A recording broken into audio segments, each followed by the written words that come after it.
Okay, I want you to take just a second and really think about this. When was the absolute last time you were scrolling through your feed, bumped into an opinion completely different from your own, and instead of getting fired up or just swiping past, you actually paused, considered it, and changed your mind? If you are struggling to come up with an example right now, trust me, you're not alone. It's kind of become a modern rarity. Welcome to This Explainer. Today, we're taking a pretty fascinating journey into the evolution of our digital conversations. We're going to look under the hood at the architecture of the internet, how the ground basically shifted beneath our feet, and what that actually means for us on a human level. It's this incredible and honestly a bit cautionary historical story about how the very tools we built to connect us ended up fundamentally changing how we talk, think, and relate to one another. So, here's how we're going to break down this shared digital history. We'll start with before the digital era, move into the promise of connection, look at building the echo chamber, explore the human impact, and finally talk about escaping the digital loop. All right, let's dive right into Chapter 1, Before the Digital Era. To really grasp where we are today, we kind of have to rewind and remember where we started. In the 1990s, our major conversations happened in open, physical squares and through local print media. You generally read the same local newspaper as your neighbor, even if you voted for completely different people. Then the 2000s hit, and Web 1.0 brought us these broad, chronological forums. It was basically the Wild West of ideas. But then the 2010s completely changed the game with the introduction of social media algorithms. Your feed was no longer just a timeline. It was hyper-curated, which brings us to the 2020s. The era we're in now, defined by isolated digital silos. The big difference here is that pre-digital discourse practically guaranteed a certain level of diverse local exposure. You shared a baseline reality with your community. You literally had to interact with people at the grocery store or the town hall. Modern digital discourse, though, it relies on algorithmically filtered exposure. Think about it. Two people can be sitting on the exact same couch, looking at their phones and living in two entirely different informational universes, presented with a completely different set of facts. Which leads us to Chapter 2, The Promise of Connection. Now, it is so important to remember that this current fragmented reality, this was never the original plan. The early internet was envisioned as the ultimate democratic connector of humanity. The utopian goal of the late 90s and early 2000s was actually so beautiful in its optimism. The idea was simple: give absolutely everyone a voice, connect the entire globe, and just watch as democratization and mutual understanding naturally flourish. The pioneers of these early platforms genuinely believed that bringing all these wonderfully diverse voices into one shared digital space would automatically forge a more unified, empathetic global society. But things pivoted. Here's Chapter 3, Building the Echo Chamber. So the business model fundamentally changed, and in the process, we built the digital echo chamber.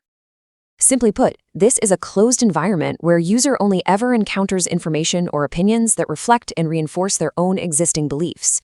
It's essentially an invisible room where every single voice you hear is just your own voice, or the voices of people who already completely agree with you, echoing right back at you.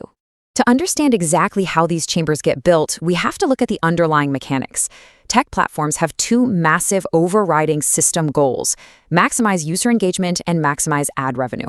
To pull this off, their algorithms are explicitly designed to serve up validating, agreeable content, while actively filtering out conflicting viewpoints that might annoy a user enough to make them close the app. The societal result? It's exactly what we're living through today.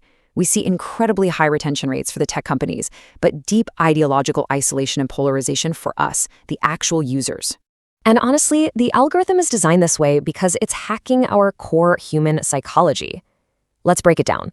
Neutral information, it yields super low engagement. Sure, it's informative, but it almost never compels you to furiously click, share, or comment.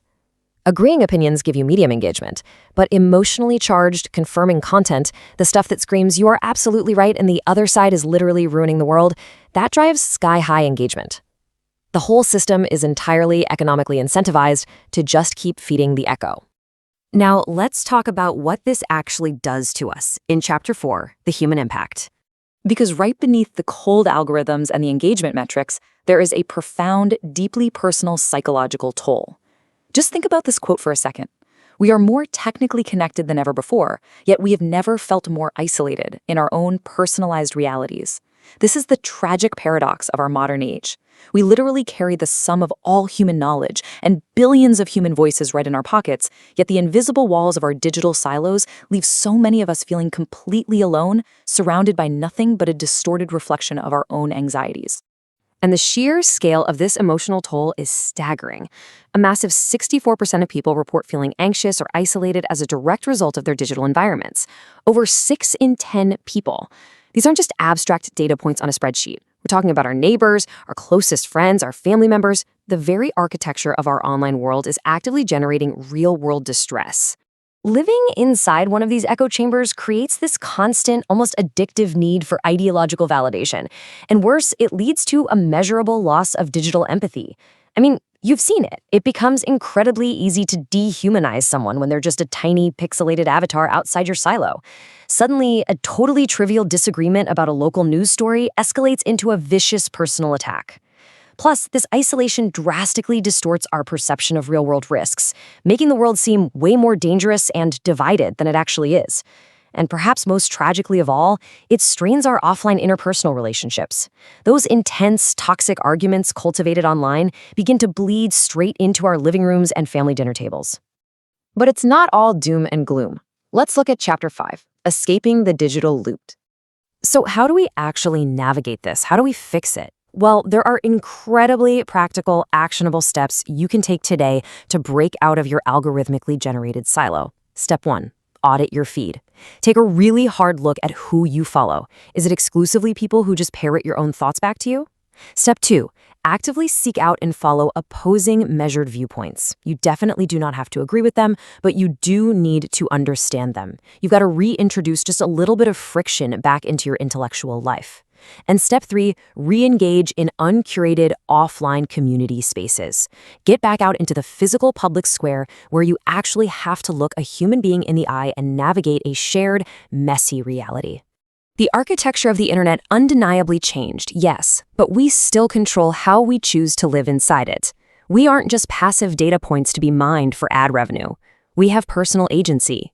We can choose to actively curate our own minds rather than just handing over the keys and letting an algorithm do all the heavy lifting for us.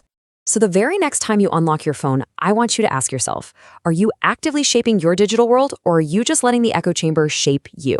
The answer to that question might just dictate the future of our shared human discourse. Thank you so much for joining me on this explainer. I really hope this sparks a completely new perspective on how you navigate your daily digital life. See you next time.